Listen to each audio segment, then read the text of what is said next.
박근혜 대통령이 대구 경북 지역 초재선 의원들과 회동을 하고 사드를 성주 군내 다른 지역에 배치하는 문제도 면밀히 검토하겠다고 밝혔습니다. 사드를 둘러싼 논란과 갈등이 새로운 국면에 접어드는 모습입니다. 김광덕 전 한국일보 정치부장, 황태순, 이종훈 정치평론가, 윤희웅 오피니언 라이브 여론분석센터장 네 분 모셨습니다. 어서 오십시오. 안녕하세요. 말씀드린 것처럼 박근혜 대통령 오늘 초재선 의원, TK 지역 의원 11명과 청와대에서 면담을 했는데 사드 주둔지를 성주 지역 내의 다른 곳으로 옮길 수 있다라고 언급을 했습니다. 성주가 지역구인 이완영 의원, 박 대통령의 성주 방문도 요청을 했습니다. 이완영 의원의 이야기 먼저 들어봅니다. 우선은 이 문제, 유해성 문제에 대해서 정부가 반드시 납득하도록 우리가 국민들에게 설득을 하는 게, 대통령께서는 사실 성주가 고향이십니다. 그래서 고향에 이렇게 또 사드 배치 결정을 한 만큼 여러 가지로 우리 직접 내려오셔가지고 우리 성주 국민을 만나셔가지고 대화를 나눈다면 여러 가지 또 소개의 성과도 있지 않겠는가. 그런 면에서 고향 방문을 하시면 이런 차제에 이렇게 고향도 방문하시면서 우리 성남 국민도 함께 이렇게 보시는 게 좋지 않겠나 이런 생각을 합니다. 대통령이 직접 내려오신다면 소기의 성과가 있을 것이다라고 얘기했는데, 황 의원님, 사실 오늘 성주 지역 내에서 주둔지를 조정할 수 있다 이런 취지인데 성주 주민들의 어떤 민심 좀 다독이는 계기가 될까요? 어떻게 보십니까? 저는 뭐 성주 민심, 성났다는 성주 민심을 다독이기도 쉽지 않을 것이고, 저는 기본적으로 박근혜 대통령이 지금 그 대통령이 그토록 중요시 여기는 원칙에서 벗어나고 있다고 생각합니다. 자 보세요. 성주군에도 읍면이 있지 않습니까? 그러면 성산포대죠. 성산포대. 당초 이 사드 문제를 갖다 처음에 7월 13일 날 사드 성주 배치 발표했을 때 그 당시 21명의 TK 의원들이 성명서 내고 난리가 났습니다. 그때 요지가 뭐였죠? 바로 사드의 전자파 위해성 논란이었습니다. 근데 저는 7월 18일 보면은 괌에서 그 언론들 초청해갖고 실증을 했잖아요. 실측을 했잖아요. 그러니까 얼마 나왔습니까? 허용 기준치의 0.007%, 0.00, 공이 두 개 더 붙습니다. 그러니까 천분지 7이에요. 자, 그때부터는 갑자기 유해성, 사드, 전자파, 위해, 그다음에 뭐 성주 참여 어쩌고 저쩌고 하더니 쏙 들어갔어요. 쏙 들어간 상태에서 중국이 화를 낸다. 북한이 화를 낸다.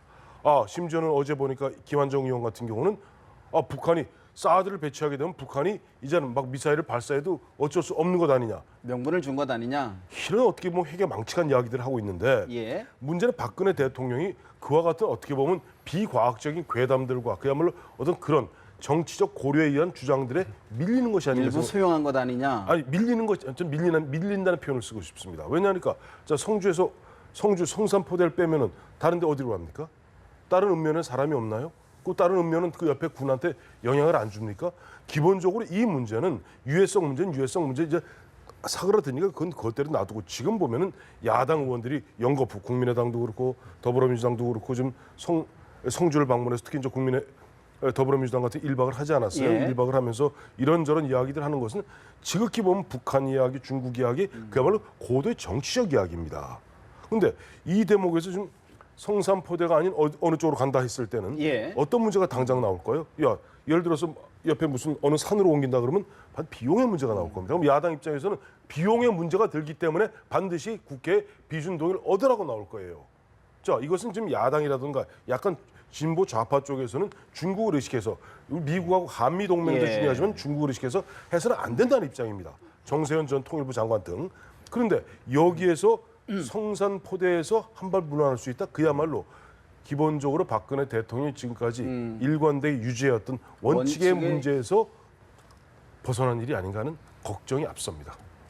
그래서 저는 뭐 원칙의 문제에서 좀 벗어났다고 하는 지적, 그래도 이제 맞는 얘기라 보는데요. 어떻든 지금 성산 그 국민들이, 성주에 국민들이 워낙 강하게 반발하고 있는 상황이기 때문에 뭔가 이제 설득해 보려고 하는 노력의 일환으로 이제 그런 안까지 고육지책으로 제시했다고 보는데, 일단 꼭 그렇게 제3의 다른 대안으로 갈지 말지는 한번 하는데 여러 가지 그런 과정과 논의 과정은 한번 지켜볼 필요는 있는 것 같아요. 근데 이제 이번 이 제안을 다른 지역으로 하겠다고 할 수도 있다고 한 거는 아마 이제 오늘 보니까 거기 자리에 가서 성주군과 경북에서 일부 아마 이제 그런 의견들이 예, 있는데 어떻게 이렇게 받아줄 수 있느냐. 그러나 제가 보기엔 대다수 성주 군민들은 그거를 이제 저는 반대한다고 있다고 봐요. 그런데 이제 그걸 제안했는데 두 가지 점이 아마 이제 볼 필요가 있는 것 같아요. 하나는 그러면 옮길 수 있다고 하는 거는 그럼 기존의 성산포대는 과연 그 레이더의 유해성에 문제가 있는 거냐. 그런 일관성이 흐트러질 수 있는 게 하나 있고 그런데 제가 보기에는 그런 건 유해성이 없다고 주장하고 있는 거 아닙니까? 그래서 단지 이제 그러나 이제 그런 거에 있어서 심리적인 스트레스도 하나의 과학적으로 문제가 없다 말하더라도 심리적으로 무자를 느끼고 또 그 사드 참여 같은 것에 소비자들이 그걸 영향을 받는다면 그게 유해성이 없더라도 그런 점 때문에 고려할 수 있는 측면이 또 하나 있지만 또 하나는 과연 그렇게 해서 그 성주 국민들이 수용하겠느냐? 제가 보기에는 당장은 대부분이 수용을 안 할 거로 봐요. 그래서 하여튼 논의 과정을 거치면서 하여튼 여러 가지 설득 노력을 위해서 하여튼 직접 성주에 아까 좀 찾아가서 대화하고 설득하는 게 필요하다고 봅니다. 이 박사님, 사실 이 과정에서 여권 내에서 일부에서는 이게 재검토 논의, 지금 성주 내로 이야기를 국한은 했지만 재검토 논의로 번질 수도 있는 것 아니냐라는 일부 시각이 나오는 것 같은데 어떻게 보십니까? 저는 생각이 좀 다릅니다. 그러니까 두 분 지적하고도 좀 생각이 다른데요. 그러니까 박근혜 대통령이 아직까지는 사드 이슈와 관련해서 주도권을 놓치지 않고 있고 이번 오늘 회동을 통해서도 다시 한번 주도권을 좀 더 확고히 했다라고 저는 생각을 해요. 네. 그러니까 사실은 오늘 TK 지역 의원들 만나서 저는 군기만 잡을 줄 알았어요. 당신들도 날 배신할 참이냐. 이렇게 좀 나갈 줄 알았는데 그런 얘기도 물론 했겠죠. 그러면서 동시에 사실은 대안을 좀 내놨거든요. 이 대안은 원래 경북도지사가 먼저 얘기를 한 대안입니다. 그래서 북서쪽에 있는 염속산이나 아니면 남서쪽에 있는 까치산이나 그 양쪽으로 좀 하면 좋겠다. 그쪽에는 이제 어찌됐건 민가가 적으니까 이미 그 대안을 그쪽에서 먼저 제시한 것을 박근혜 대통령이 화답한 측면이 굉장히 강해서 아마 이번 박근혜 대통령의 제안, 그러니까 그런 지역으로 옮기는 부분에 대해서 아마 경북 지역이라든가 성주군, 최소한 그쪽 지자체장 이런 정치인들은 반대하기 좀 쉽지 않은 상황이 이미 돼버렸다라고 생각하고요. 이 상태에서 박근혜 대통령이 조금 전에 이제 그쪽 지역 국회의원이 제안을 했다시피 이완영 의원, 성주군으로 가서 그쪽 지역 주민들 만나서 손 붙잡고 눈물로 읍소를 한번 하면 사실은 성주 지역에서의 그동안에 나왔던 여러 가지 반론들, 비판론들 이런 것들은 순식간에 전 오히려 사라질 수 있다. 그 다음에 남는 이슈는 야당과의 이슈입니다. 그래서 박근혜 대통령은 지금 결국은 야당과의 어떤 대치점을 향해서 지금 빠른 속도로 좀 이동해 가고 있는 상황이다. 저는 그렇게 생각합니다. 이게 보면은 이제 대통령이 직접 대안을 제시를 한 것이거든요. 새로운 이제 방안을 이제 제안을 한 것인데 대통령이 어떠한 사안에서 이제 직접 나선 모양새가 된 것입니다.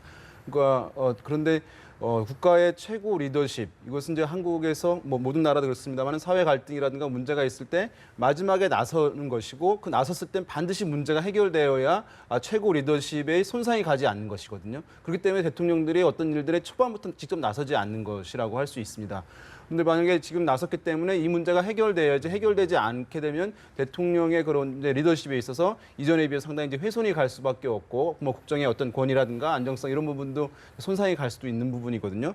그래서 이것이 성주 군민들과 어느 정도 투쟁이든 간에 어쨌든 논의가 교감이 있었으면은 상당히 이제 바람직한 일이라고 할 수 있는데 실제 당사자들은 경북도라든가 다른 지역이 아니라 성주 군민이거든요. 국민의 어쨌든 목소리와 어떤 의견이 반영이 되지 않는 상황에서 이것이 대안됐던 것이라고 한다면 별 효과를 얻지 못할 수도 있는 것이에요. 그렇게 되면은 대통령 리더십에 손상이 가는 것이니까 그럼 굉장히 이제 아쉬운 것이라고 할 수 있겠고 만약 교감이 있어서 그것이 가능성이 있다는 것이 확인이 일정 부분 되었을 때 이 제안이 된 것이라고 한다면 긍정적 어떤 효과가 있고 바람직하고 긍정적인 측면이 이제 있다고 할 수 있는데 그 부분을 한번 지켜봐야 될 것 같습니다. 그렇다 그러면 박 대통령의 마지막 카드는 성주 방문이 될 것이다 이렇게 봐야 될까요? 성주 방문을 한다 하더라도 사전에 그것은 어떠한 대안을 성주 국민들이 수용하고 해결되는 것이 또 원만하게 이루어진다는 것이 전제됐을 때 방문하는 게 좋지 무작정 방문해서 설득하는 것은 사실은 다른 이제 차원의 문제고 기관장들이 해야 될 문제지 대통령이 직접 그것을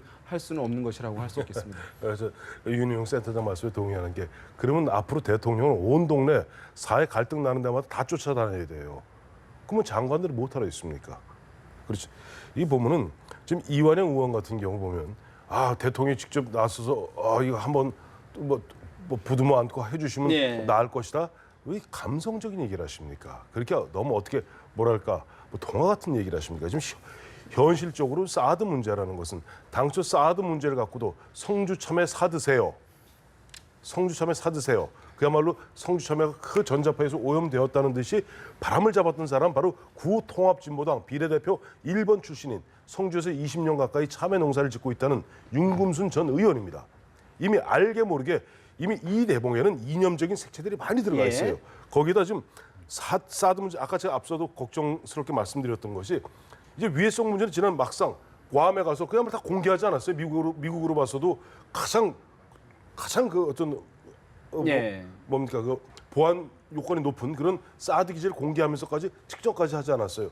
거기다 보면 거기는 괌에서는 해안가에 이 사드 레이더 기지가 설치되어 있죠. 지향하고 있죠. 지향하고 해안가 있어요. 쪽으로, 해안가 쪽으로. 우리는 보면은 383곳지에서 5도 곡대로 위에 때리고 있습니다. 그러니까 엄밀하게 과학적으로 얘기하면 그동안 얘기했고 그동안 어떻게 괴담같이 나왔던 얘기들은 이미 다 보면 터무니없는 얘기라는 아니, 것이 그럼에도 불구하고 성주 주민들은 반발하고 대통령은 중재안을 내놨는데 그 중재안이 그 중재 아닙니까? 중재안이 아니다. 저는 제가 계속 걱정하는 게 그러면 사드 아까 말씀하신 염석산이나 까치산 가면은 당장 비용이 드는데 어마어마한 비용이 드는데 매입을 해야 되겠죠. 매입을 해야 되고 산을 깎아야 되고 그다음에 거기 보면 대략 한 3만 평 내지 6만 평 부지를 갖다가 확보해야 조성을 되죠. 해야 되는데 네. 그 비용 들면 당장 야당에서는 뭐라 그러겠습니까? 지금 더불어민주당 의원 6명이 곧 내일 모레 해서 중국 가서 그 이야기 하겠다고 좀 이렇게 나서고 있는 마당에 네. 그야말로 일을 점점 어렵게 만들고 있고 아까 우리 윤용 센터장 말씀하신 대로 대통령이 가서 결론이 납니까? 오히려 더 보면은 그동안 것이다. 알게 모르게 여기에 은근히 보면 이념적 색채가 접해 있는 부분에서는 어떻게 보면 박근혜 대통령 확실히 레임덕이구나. 한 번 더 흔들면 완전히 물러설 수 있구나. 더 흔들 겁니다. 그래서 저는 이번에 네. 박근혜 대통령이 이런 식으로 한 텀 물러난 것이 이게 무슨 타협 어떤 해결의 실마리를 틀었다기보다는 오히려 분란 내지는 더 이를 꼬우는 단초를 마련했다. 좀 그렇게 토론을 위해서 해석했습니다. 한마디만 좀 여쭤보겠는데, 그러니까 우리 황 의원님은 이번에 이 대안 제시는 잘못됐고 성주의 성산포대로 그대로 입지로 해서 추진하면 된다 이런 입장이신 거죠. 그러니까 이해를 분명하게 하기 위해서. 분명히 얘기하죠. 그러면 지금 성산포대에는 호크 미사일 중대가 있습니다. 거기도 레이더가 지금 몇십 년째 작동 잘 되고 있습니다. 있는데 여기에서 갑자기 사드 문제가 나와서 앞서도 제가 앞에도 얘기했습니다만 그린파인이라든가 우리가 지금 충청도에서 하고 있는 중부 지역에 있는 한 1,500km를 때리고 있는 그 대해서 아무 문제 없잖아요. 그러니까 그래서 아니 사드 문제 이미 정치 문제라니까요. 그러니까 그런데 이제 사드를 대안이 잘못됐다고 했는데 그러면 그냥 성산포대로 가자는 입장이신지 아예 사드 배치를 아예 재검토해서 처리하자는 아니 전 사드 배치는 사드는 반드시 배치해야 되죠. 그러면 사드 알겠습니다. 배치는 하되 더 중요한 것은 뭐냐니까 사드 배치는 하되 여기에서 보면 성산포대가 안 된다고 얘기하는 순간 다른 데도 안 된다는 얘기입니다. 그래서 그거에 대해서 아까 말한 것 중에 박 대통령이 굳이 감성적으로 해서 굳이 갈 필요가 없다고 하셨는데 제가 보기에는 뭐 아주 이렇게 그 반대하는 게 격양이 돼 있을 때 가면은 효과가 없을 수도 사실 있어요. 지난번에 국방부 장관 총리가 설득하러 갔지만 여러 가지 좋은 성과를 거두지는 못했잖아요. 그래서 저는 타이밍을 봐서 적절하게 여러 가지의 설득과 이런 사전 이런 작업을 통해서 어떻든 결국에 이런 중요한 현안이기 때문에 한번 방문하는 게 저는 옳다고 생각하고요. 또 하나는 지금 당장 이제 이 입지를 바꾸든지 어떻든 간에 지금 현재 어떻든 북핵하고 이제 미사일에 대해서 우리가 대응하는 수단이 있어야 되잖아요. 근데 이제 여기에 중국이라든가 우리 사회의 또 일부에서는 이게 오히려 이게 미국의 이러한 전략에 따라가는 거 아니냐 이런 지적이 있습니다만 또 중국에 대해서 우리가 또 대응해야 되는 측면도 있고 그렇기 때문에 어떻든 사드 배치가 어떻든 필요한 그런 국면으로 가고 있는데 어떻든 찾아가서 여러 가지 설득하는 이런 그리고 앞으로의 방책이 될 수 있다. 그런 말씀이시군요. 사실 지금 중국 이야기를 했는데 중국의 비판이 매우 거칠어지고 있습니다. 중국 공산당 기관지 인민일보가 박 대통령을 실명으로 비판을 했는데 이 박사님 여러 가지 외교적 목적이 좀 깔린 것 같아요. 중국의 이런 거친 비판 어떻게 받아들여야 될까요? 요즘에는 우리 그 주변 국가들도요 굉장히 영리해졌습니다. 그래서 국내 정치조차도 사실은 활용을 하거든요. 그러니까 국내 여론이 어떻게 돌아가는가, 한국 내 여론이 어떻게 돌아가는가를 유심히 지켜보다가요. 사실은 이제 거기에 자신들의 이해관계와 일치되는 어떤 정치 집단 또 이해관계 집단들이 활동을 하고 그게 상당히 영향력이 있다라고 생각하면 그쪽에 힘을 실어주는 그런 그 활동들을 하죠.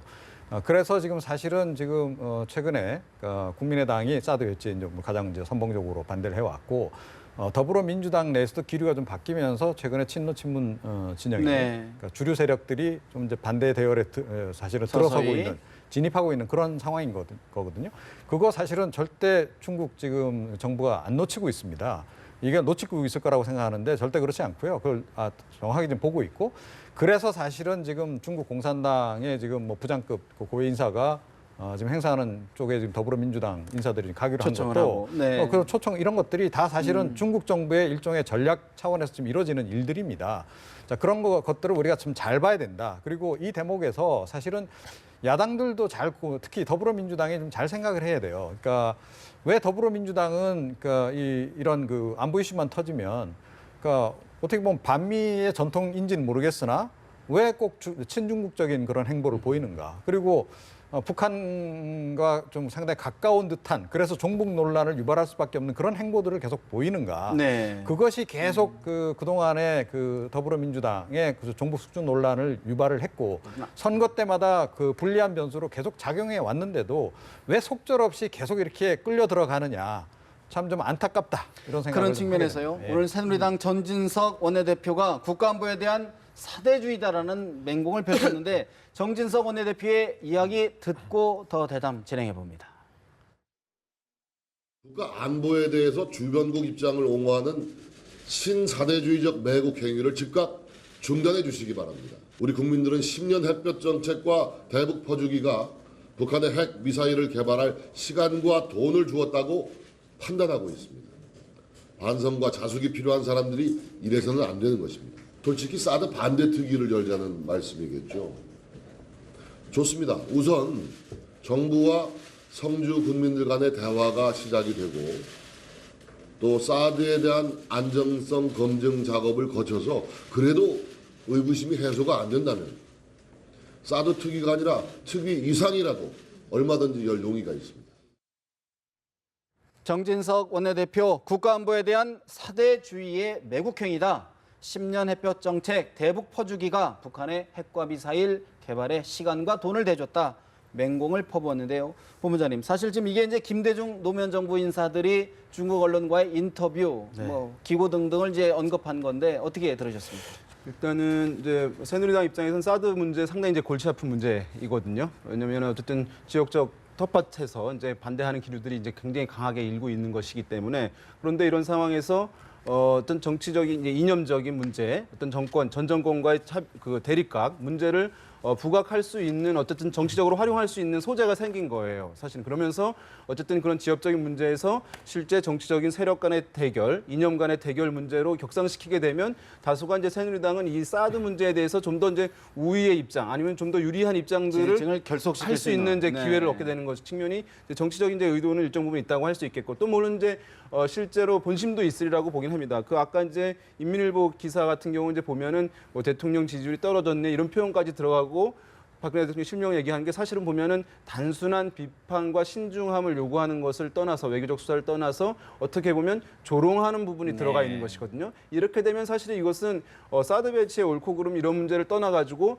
국가적인 국민적인 자존감의 문제를 건드리는 사안으로 발상하게 되고 그것이 또 반중 정서에 영향을 미치면서 사실 여론이 이제 이 사드 배치 같은 거는 그럼 중국에 대해서 이제 부정적인 기류가 생기니까 해도 된다고 하는 기류들을 형성하는 데 영향을 줄 수도 있는 것이에요. 그래서 제가 봤을 때는 이런 상황에서 이제 야당 정치인들 이제 그 기고를 하고 또 방문도 하고 하는 문제인데 어쨌든 뭐 표현의 자유 측면에서 얘기하는 부분들은 저는 뭐 허용되는 부분들이 필요할 수도 있다고 봅니다. 그러나 지금 이제 이 안보 관련한 사안, 이 이제 사실은 부분이거든요. 이 안보 관련한 사안에 있어서 사실은 공통의 국가 이익을 생각하는 부분들이 좀 공감대가 만들어 하는 노력들이 이전 정권의 책임자들이었기 때문에 사실은 먼저 선행될 필요는 있는 것이거든요. 그 부분이 이제 없는 상황에서 지금 이제 정권의 비판 문제가 아니라 국가 자체의 자존감의 문제, 위기의 문제, 또 한미 동맹 근본적인 문제에 대한 문제 제기들이 이루어지는 것과 연관돼 있기 때문에 그런 부분에 있어서는 아쉬움이 좀 있을 수 있다. 중국 정부가 우리의 여론 분열을 틈을 좀 비집고 들어온다 이런 말씀이신데. 네.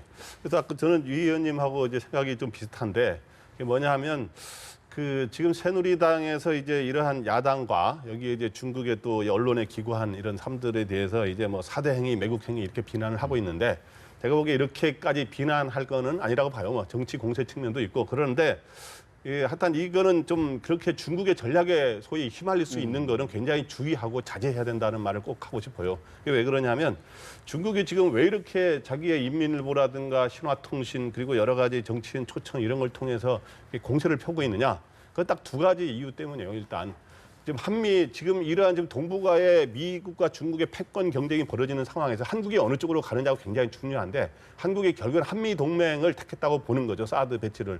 그래서 이제 중국과 그동안 굉장히 경제적으로 가까워져서 소위 안 보는 미국, 네. 경제는 중국에서 안미 경중이라 그러지 않았습니까? 근데 거기에서 벗어나서 이제 완전히 한미 동맹 쪽으로 기우는 것 같으니까 그거를 좀 차단하려고 하는 게 하나 있고 또 하나는 남남의 소위 여론의 분열을 남으로써 사드를 철회라든가 재검토를 낙태하려는 이런 전략으로 가고 있기 때문에 이런 식으로 여러 작업을 하고 있는 거 아닙니까? 그렇기 때문에 좀 우려되는 거는 이번에 더민주 초선의원 중국에 가는 것도 네. 이런 전략의 다른 의도로 가는 걸 수도 있겠지만 휘말릴 수가 있다 이거죠. 또 하나는 국민의당의 비대위에서도 곧 중국 대사를 또 주한 중국 대사를 만나겠다고 하는 게 언론 보도로 나오던데요. 예. 이런 모든 거를 좀 자제하고 신중할 필요는 있다고 봅니다. 순수한 의도로 중국 방문할 수는 있지만 자칫 휘말릴 수 있다. 의도치 않은 결과를 나올 수 있다. 이런 분석이시고. 좋게 얘기하면 EEJ죠. 멋있게 얘기하면. 중국 입장에서요. 중국 입장에서 보면 그야말로 우리 내부에도 이른바 친미파와 친중파가 생긴 겁니다. 정확히 이야기하면. 친미파, 친중파 생기고 친미파는 무슨 소리냐. 제일 중요한 게 생명과 안전 아니냐. 우리 한미 동맹이 우선이다. 그동안 어쨌든 우리가 미국하고 교역량이 중국의 한 40%밖에 안 됩니다. 중국 교역량. 아무리 그거 중요하지만 생명보다 더 중요한 게 어디 있느냐. 국민의 안위보다. 북한이 지금 4차 핵실험하고 생각 못하느냐. 올해도 보면 계속 미사일 쏴대는 거 기억 못하느냐. 이렇게 얘기하는 친미파가 생기는가 하면 근데 한미 동맹이 우선적 방점을 찍는 거죠. 또 보면은 우리가 중국하고는 뭐냐니까 전략적 협력 동반자 관계입니다. 근데 국제적으로도 단계가 두 번째 단계예요. 제일 중요한 게 동맹 아래가 전략적 협력 동반자 관계. 뭐 그다음에 전면 동반자가 있습니다만 두 번째 단계까지 가 있어요. 그러니까 친중파들 입장에서 무슨 소리야. 우리가 먹고 사는 문제는 거의 중국에 달려 있다. 예. 중국이 저렇게 분노하고 있고 사실 중국이 분노하는 부분에는 미국에 보면 미국의 일방주의에 대한 분노도 있는 거니까 우리가 조금 이해해 줄 수 있는 거 아니냐라는 또 친중파적 시각이 있어요. 그런데 어쨌든 간에 친미파 친중파 나뉘어서 우리끼리 새로 티격태격 다투다 보면 EEJ 되는 것이고 갈라치기 당하는 것입니다. 예. 갈라치기 당하는 것이고 앞서 우리 세 분 말씀하셨습니다만 이럴 때일수록 실제로 보면은 정치권에서는 조금 신중해야 돼요. 보면 국민의당, 국민의당 계속 좀 더불어민주당 되고 왜 당론으로 당신 안 정하느냐 사드 문제에 대해서 중국이 저렇게 분노하는데 왜 안 정하느냐 이렇게 보면 국민의당 입장에서는 모르겠어요. 당장 어떤 선거 전략을 갖다가 염두에 두고 더불어민주당을 갖다가 공략할런지도 모르겠습니다만 물론 8.27 이후엔 길게 봐야 된다. 8.27 이후에 또 모르겠어요. 지금 보면 뭐 추미애, 송영길 할 거 없이 다 보면 지금 사드 반대 입장이니까 그게 당론으로 결정될지 모르겠습니다만 그런 걸 만약 당론으로 결정하게 되었을 경우 내년 대선에서 아까 윤희용 우리 본부장 말씀대로 당장 대선에 나와서 그것이 쟁점이 되었을 때 만약 북한이 5차 핵실험을 했다 쳤을 때 저는 북한의 핵실험의 순서로 봐서 5차 핵실험이 멀지 않았다고 보거든요. 그렇게 됐을 때 뭐라고 답하겠습니까? 우리의 국익이 그러니까 훼손될 수 있다. 이럴 때일수록 선거 전략상도 마찬가지고 우리 국가 전략상도 마찬가지고 보면 보다 정당권에서는 좀 신중할 필요가 있다. 아까 친미, 친중하니까 이제 떠오르는 생각이 우리가 구한말 때 친일, 뭐 친러, 친청 뭐 이렇게 갈라져 있지 않았습니까? 그래도 참 우리 아픈 역사를 갖고 있는데 이번에도 딱 그렇게 되고 있는 건 아니지만 그런 뉘앙스가 느껴지는 측면도 있거든요. 그렇기 때문에 이럴 때일수록 야당도 그렇지만 대통령도 이거는 진짜 정략적으로 접근하면 안 되고 진짜 설득하면서 여야가 함께 공통 분모를 찾는 노력을 해야 될 것 같습니다. 여야가 차분하게 냉정하게 사안을 직시하자는 것으로 정리를 해보고요.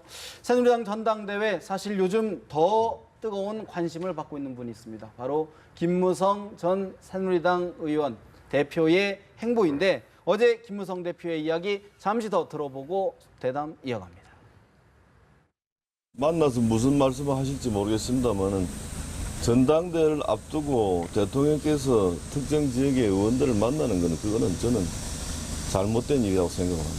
이번에는 비주류가 당대표가 되는 것이 새누리당 발전에 도움이 된다고 생각을 하고 비주류 후보 중에 정병국, 주호영 두 후보가 곧 아마 단일화할 겁니다. 이번 주말에. 그래도 그 사람을 지원하도록 하려고. 김무성 전 대표 대통령이 특정 지원 의원과 전당대회를 앞두고 만나는 것은 부적절하다. 비주류 의원들을 지원하겠다. 공개적으로 거듭 밝혔습니다. 이 박사님, 사실 당장 친박계 의원들 대통령 면담은 안 되고 김무성 전 대표의 개입은 괜찮냐라고 반발을 하고 나섰습니다. 어떻게 보십니까? 뭐 그럼에도 불구하고 힘은 이미 너무 불균형 상태 아니냐. 그러니까 결국 당의 어찌됐건 주류는 지금 친박계이고 비주류는 지금 어떻게 보면 90점도 없는 데다가 좀 힘도 약한 이제 그런 그 상황이다. 자, 그래서 서로 힘을 합치지 않으면 안 되는 그런 이제 국면인데, 그러니까 김무성 전 대표는 본인의 어떤 대권 행보와 또 그것과 연관한 전당대회에서의 본인과 가까운 당대표의 선출 이쪽에 지금 이제 주력을 하고 있는 거고요. 그리고 최근에 이제 발언 수위가 굉장히 높아지지 않았습니까? 이제는 말할 수 있다. 이제 그때는 말할 수 없었으나 이제는 말할 수 있다. 그래서 이제 본인 색깔을 이제 분명히 하는 거고, 뭐 정치인으로서는 전 뭐 할 수 있는 일을 좀 하고 있는 것이다. 그리고 아마 힘이 약한 비주류들로서는 꽤 힘이 될 것이다. 그러니까 김무성 전 대표가 지난번 그 전당대회에서 본인이 그 될 때도 뭐 쉬운 건 아니었거든요. 그때도 이제 친박계 서청원 전 최고하고 그 양자 대결을 하는 과정에서 뭐 조직이나 이런 것이 결국 월등하다라고 볼 수 없는 상황에서 그걸 돌파해낸 그런 경험이 있어요. 또 나름의 노하우가 있는 것이고 나름의 조직 기반이 좀 있기 때문에 그것이 아마 지금 비주류 후보들에게는 상당히 그 원군이 될 것이다. 그래서 비주류 쪽에서 후보 단일화만 이루어진다면 의외로 싸움이 좀 팽팽하게 갈 수도 있다. 이렇게 생각을 합니다. 그러면 김 전 대표가 예고한 대로 주말쯤이면 정병국, 주호영 의원 단일화 성사될까요? 어떻게 보십니까? 이제 9일 전당대회이고 7일부터 이제 투표가 이루어지거든요. 그러니까 사실 단일화 하려면 7일 이전에 해야 되는 것이고, 그러니까 주말에 마지막 시한이라고 할 수 있는데요.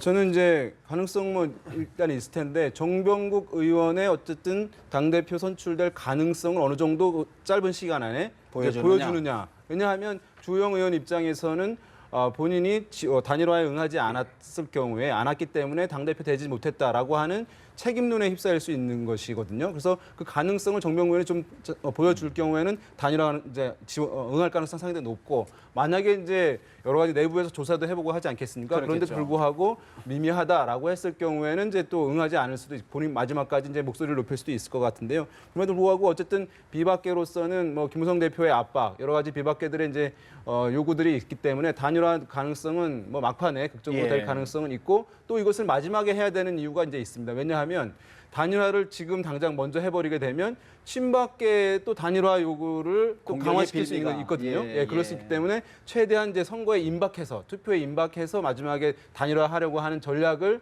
아마 비박계에서는 가지고 있을 가능성이 있습니다. 그래서 친박계들이 후보 단일화 하지 못하도록 시기적으로. 그렇기 때문에 막판에는 할 가능성이 현실적으로는 높지 않겠나. 그러나 그것이 꼭 당선이 될 수 있을 것인가 봤을 때는 지금 상황에서 그렇게 녹록치는 않은 상황이라고. 단일화가 꼭 당선을 담보하지는 못할 것이다. 김무성 전 대표의 최측근이라 할 수 있는 김학용 전 비서실장이나 김성태 의원 등이 아마 주호영 의원 쪽과 아마 좀 압박을 많이 하는 모양이에요. 아까 좀 단일화 좀 하라고 말이지. 근데 말씀하신 대로 이제 일요일 그렇죠. 보면 현재 일정으로는 5일 내일이 이제 천안. 천안에서 이제 충청 지역 유세 있고 그다음 6일 서울에서 유세 있고 합동연설이죠. 그다음 7일 날 이제 보면 투표한단 말이에요. 근데 투표만 하는 게 아니라 여론조사도 하거든요. 여론조사 비율이 30%입니다. 그러니까 이번에 35만 명 선거인단 중에 투표율의 30%면 10만 표가 되지 않습니까? 근데 3천 명을 대상으로 여론조사한 것은 그걸 갖다 4만 5천 표로 계산했습니다. 14표가 된다는. 그래서 4만 5천 표가 된다는 얘기가 바로 그 얘기예요. 7대 3이 돼야 되기 때문에 이 여론조사가 만만치가 않습니다. 그러니까 실제 그와 같은 단일화 효과를 누리려면 사실은 오늘 늦어도 내일까지는 해줘야 돼요. 주말까지 기다릴 틈이 없습니다. 주말까지 기다리면 사람이 그렇게 물론 뭐 정보들 많이 돌리긴 하겠습니다만은 그게 간단하지 않거든요. 또 한 가지 비박 입장에서는 비박 입장에서는 지금 주호영, 정병국 이 두 사람 보면 정치적 결단만 해도 돼요. 사실은 지난 뭐 김용태 의원이랑 할 때는 뭐 여론조사를 통해서 했다고 합니다만 나중에 정치적 결단으로 하면 되는 것이고 또 김무성 전 대표의 의지 원체 강하단 말이에요. 왜냐니까 김무성 전 대표 입장에서 이미 박근혜 대통령이 전대에 개입하고 있다고 보는 겁니다.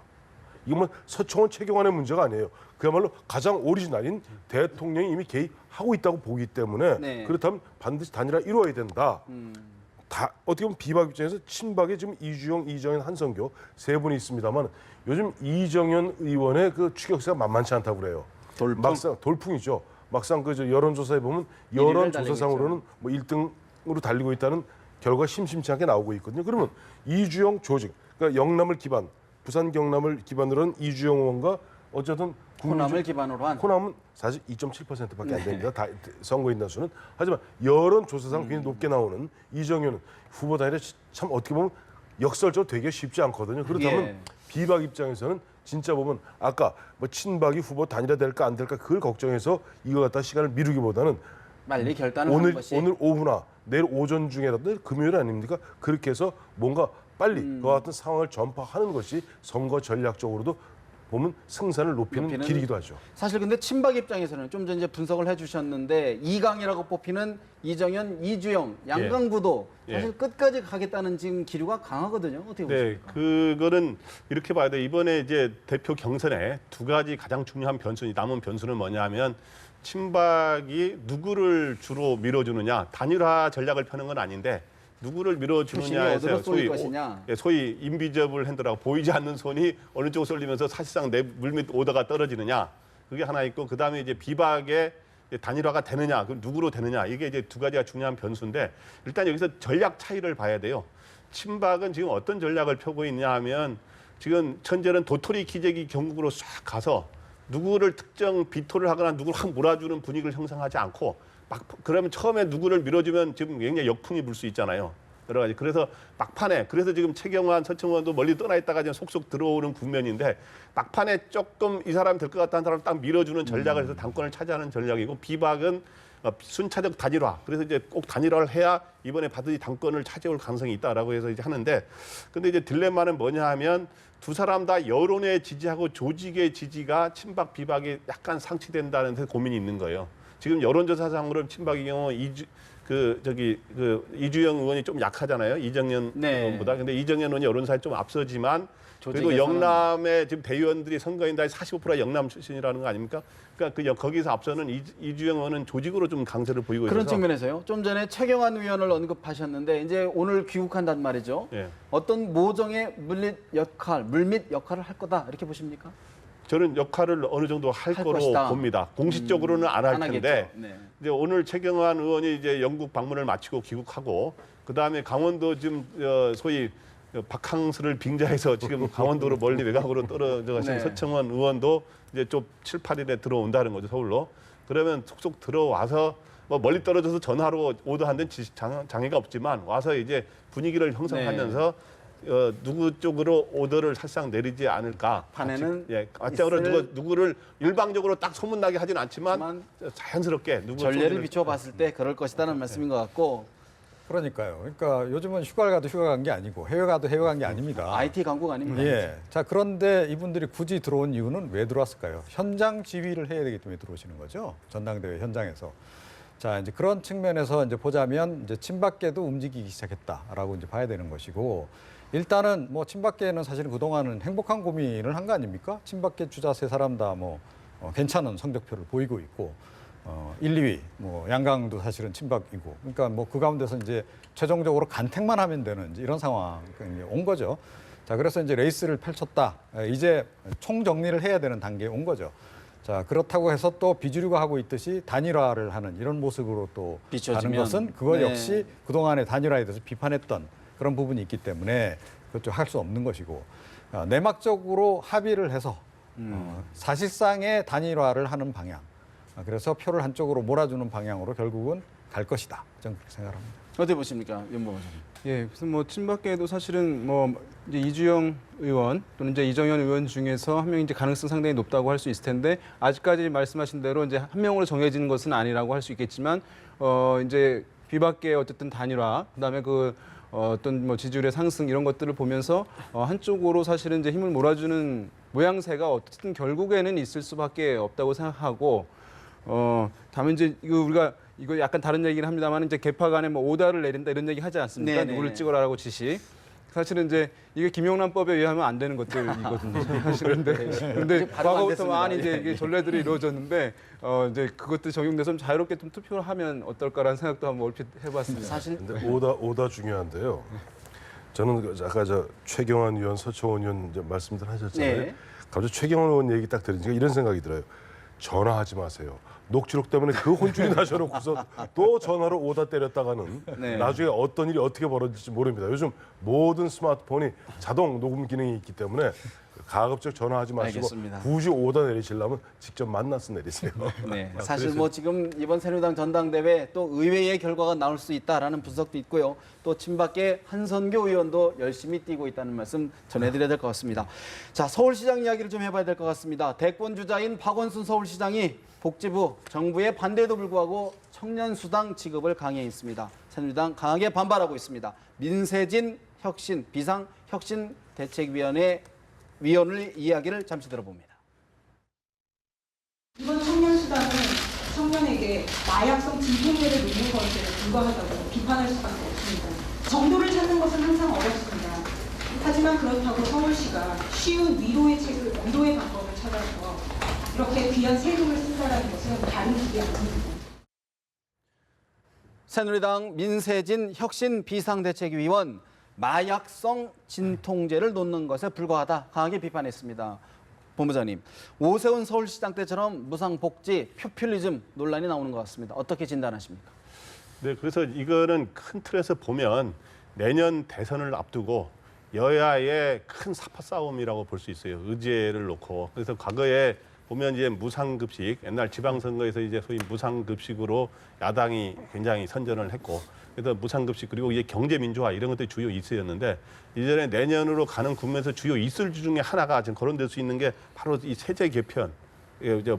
부자들에게 그리고 대기업들에게 부자 세금을 증세. 더 내게 하느냐, 네. 부자 증세 이런 문제와 함께 이 실업 문제를 하기를 위해서 청년들을 이렇게 직접 지원해 주는 것, 직접 돈으로 지원해 주는 것도 있고 여러 방법이 있을 수 있잖아요. 50만 원씩 주겠다는 네. 거죠. 근데 이런 것들이 큰 틀이기 때문에 여기서 여권과 야권이 힘겨루기 하는 측면에 역시 정부가 여권을 대신해서 네. 이렇게 하는 측면이 있는 것 같아요. 그래서 참 이 청년 실업이 심각한 문제인데 이런 문제에서 이제 복지부는 주로 제동을 거는 입장이고 또 이 복지부가 제동을 법적으로 이제 논란이 있습니다. 제동을 거는 입장에도 불구하고 또 박원순 시장은 또 그럼에도 불구하고 굉장히 뭔가 촉박하듯이 서둘러 또 이렇게 추진을 하고 돈을 예. 어제 또 지급을 미리 해버렸잖아요. 2,800여 명한테 이미. 그래서 참 그런 게 안타깝고 그래서 이런 문제는 진짜 어떤 게 진짜 진정으로 이 실업 문제를 해결할 수 있는 방법인가, 돈을 이렇게 직접 주는 게 방법인가, 그 참 다른 게 있는가를 차분하게 토론하는 네. 거를 해야 될 것 같습니다. 사실 이 대권 문제까지 이제 결부가 된다면 굉장히 지난한 논쟁이 될 수 있다라고 봐야지는 것 같은데 어떻게 진단하십니까?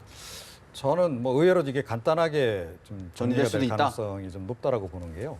박원순 시장이 역풍을 맞을 가능성이 굉장히 높다라고 생각을 합니다. 그러니까 왜 그러냐 하면 그러니까 이번 사안 같은 경우 지난번 메르스 사태 때 여러분들 기억하실지 모르겠지만 갑자기 이제 박원순 시장이 심야에 기자회견을 했죠. 자, 그래서 반짝 효과를 봤습니다. 네. 본인의 지지율이 막 대권 주자 가운데서 1위로 올라가고 반짝 인기를 끌었는데 나중에 이제 반출해보고 이렇게 보니까 일의 처리 과정이라고 하는 것이 너무 좀 졸속이었고 또 중앙정부하고의 어떤 그런 조율 과정 이런 것도 생략해서 그러니까 이게 너무 정치적인 의도가 분명했다라는 것이 밝혀지면서 대증요법이었다. 그렇죠. 그래서 결국은 지지율이 다 빠져버린 그런 상태거든요. 그때의 추억, 그때 좋았던 추억 때문에 아마 이번에도 좀 저렇게 해서 사실은 제가 보기엔 이걸 통해서 이슈화를 하는데 지금 1차적인 목표가 있는 겁니다. 그런데 아주 나쁘게 보자면 청년들을 활용해서 결국은 본인의 어떤 대권 지지율을 끌어올리기 위한 그런 캠페인을 벌이는 거다는 거죠. 자, 청년들 지금 상황이 어떻습니까? 돈은 받았는데 이거 좀 쓸 수도 없어요. 자칫 써야 썼다가. 되나 말아야 되나. 왜 그 고민을 그 청년들한테 떠넘기느냐는 거죠. 서울시가 고민을 다 해서 고민거리 없이 딱 지급하면 그때부터 그 돈을 활용할 수 있도록 딱 입에 먹기 좋게 만들어서 하는 게 이게 행정 서비스의 기본 아니에요. 자, 그런 지점을 좀 놓치고 있기 때문에 이건 역풍이 조만간 좀 불 거다 이렇게 생각합니다. 이제 박원순 시장 입장에서 이제 긍정적인 것은 우리 한국 사회의 이제 큰 문제인 핵심적 문제인 청년 문제 이것을 이제 해결하려고 하는 이제 의지를 갖고 있고 실제 실천하는 정치인이나 이미지를 이제 획득한 긍정적인 측면이 있겠고 또 한 가지는 현 정권과 또는 대통령과 직접 대립각을 세우는 이제 야권의 대선 주자 이미지 그러면서 본인의 존재감을 높이는 이제 정치적인 긍정적 효과가 있다고 할 수 있겠고 반면에 말씀하신 대로 이제 금전을 직접 지급하는 것인데 이것에 대해서 국민들의 약간 이제 거부 정서가 있거든요. 지난번 이제 김상곤 전 경기도 교육감 같은 경우에 이제 무상버스 뭐처럼 이제 직접적으로 어떤 금전 혜택을 직접 얻게 되는 부분에 대한 이제 그 공감대가 거부감. 충분하게 형성되지 네. 않은 부분들이 있습니다. 그러니까 무상급식과는 약간 다른 차원이거든요. 차원에. 그런 부분은 여전히 이제 해결해야 할 과제가 남아 있는 것이에요. 그래서 이 부분의 어떤 부정적 기류들을 과연 박원순 시장이 극복해낼 수 있을 것인가? 네. 이건 이제 여전히 좀 과제라고 볼 수 있을 것 같습니다. 박원순 시장도 일단 해보자는 거 아닙니까? 김영란법처럼 어떻게 일단 보십니까? 해보아서 아니 네. 현실적으로 주변에 한번 보세요. 보면은 저 군대 갔다 와서 취업을 안 되는 상태에서 그야말로 구직한다고 계속 다니는데 그렇다고 나이 한 20대 중후반 돼갖고 중반 돼서 일일이 그때마다 부모님한테 손 벌리기 어려운 경우 있습니다. 있었을 경우 이게 그렇다고 뭐 영원히 주겠다는 것도 아니고 6개월 최장 6개월 주겠다는 거 아니에요. 50만 원. 그래 어떻게 보면 구직 기간 동안에 6개월 동안 구직을 한번 직장 구해봐라. 그동안 네가 최소한의 어떻게 보면 면피는 할 수 있게끔 그건 지방 정부에서 주는 것이다. 그걸 갖다가 민세진 뭐 위원 얘기대로 그것은 마약일 수도 있어요. 일시적인 고통을 줄이는 그러나 일시적인 고통이라도 줄여야지 한 발짝 더 나가서 뭐 먹이를 따올 거 아닙니까? 전 그게 기본적으로 이것을 갖다 뭐 3천 명이 국한되다 보니까 이게 도대체 한 5천여 명 이상, 한 6천여 명이 지원했다가 실제 3천 명으로 줄어들고 실제 지금 보면 약정서 쓴 네. 사람 한 2,800명 조금 넘는다는 거 아니에요? 근데 경우 된다면은 모르겠어요. 보면 저는 어마어마하게 돈이 많이 드는 줄 알았더니 서울시 1년 예산이 27조인데요. 27조 원입니다. 네. 27조 원인데 이게 한 90억 정도 된대요. 예. 6개월 운영하는데. 그다음 제가 뭐 나누기를 안 해봤으면 0.1% 될까? 네. 그렇다면 충분히 다른 부분에서 행정 뭐 좀 절약을 해서 쓸 수 있는 것 아니냐? 저는 오히려 서울시뿐 아니라 이건 정부 차원에서 함께 고민해 봐야 될 주변에 한번 보세요. 지금 예. 본인이 취업을 하려 해도 취업이 안 되는 사람이 부직이 수입니다. 물론 그렇다고 이걸 영원히 뭐 우리가 무슨 뭐 생계 보조비를 주는 네. 건 아닙니다만은 6개월 단위에서 한다는 것은 우리가 전향적으로 검토해 볼 부정적인 수도 있는 측면도 있지만 청년 실업 문제가 매우 심각하다. 심각하고 구직난이 겹쳐 있기 때문에 검토해 볼 필요도 있다. 청년수당 지급에 대해서 양 측면이 있지만 긍정적인 측면을 많이 하기 때문에 제가 부정적으로 나온 이야기를 좀 소개를 해드리자면 이게 이제 서울시 예산만 이야기했는데 서울을 하면 네. 나머지 지역과 형평성도 있고 또 나머지 지역도 안 따라갈 수가 없어요. 그리고 또 하나는 서울에서도 다 지급하는 게 아니라 원서 내 가지고 되는 사람 3,000명만 지급을 네. 현재 하는 요거를 양상인데 좀 결국에는 엄격한다는 이제 거죠. 특정 된 사람은 또 그렇고 또 안 된 사람 안 된 사람들의 불만은 어떻게 되며 그러다 보면 이 3,000명을 위해서 그 3,000보다 더 어려운 사람의 세금이 여기에 쓰이는 측면도 있다 이거죠. 그러니까 그런 데서 실업 문제의 근본적인 해결 방안을 제시가 사실 더 중요한 거다라는 말씀을 일단 드리고 싶습니다. 저는 이게 사실은 굉장히 이건 좀 문제가 있는 정책이다라고 저는 생각을 해요. 그러니까 발상 자체부터 시작해서 설계도 굉장히 문제가 많다. 그러니까 예를 들어서 설계를 하려면 이렇게 해야 되는 거죠. 뭐 청년층들 가운데서 소득 하위 몇 %에 해당하면 뭐 월 얼마씩 얼마 동안 지원을 해준다. 예. 왜 3,000명만 해주냐는 겁니다. 하려면 그렇게 해야 형평성이 맞는 거죠. 자, 그런 것이고 그다음에 자 이렇게 해서 수당 지급을 해서 6개월 뒤에 이 청년들이 그러니까 취업할 확률에 대해서도 생각을 해봐야 되는 거죠. 그런 거 이미 다 통계하면 다 나옵니다. 사실은 지금 경제 상황이 지금 워낙 경제 구조 자체가 좀 힘든 상황이어서 네. 6개월 지나도 제가 보기엔 이 3,000명 가운데서 취업할 사람 10%도 안 될 겁니다. 이게 현실이라는 거죠. 그런 부분들에 대한 명쾌한 어떤 통계 수치와 이런 것도 근거 없이 이런 식으로 막무가내로 하는 거 이거는 굉장히 위험한 발상이다. 전형적인 생각합니다. 포퓰리즘이다라고 말씀하시는 거고 사실 지금 여야 관계가 굉장히 어렵게 가는 것 같습니다. 여야 3당 회동에 대해 여당이 강하게 비판을 했는데 오늘은 시간 관계상 더 토론이 어려울 것 같습니다. 내부 말씀 여기서 줄여야 될 것 같습니다. 고맙습니다.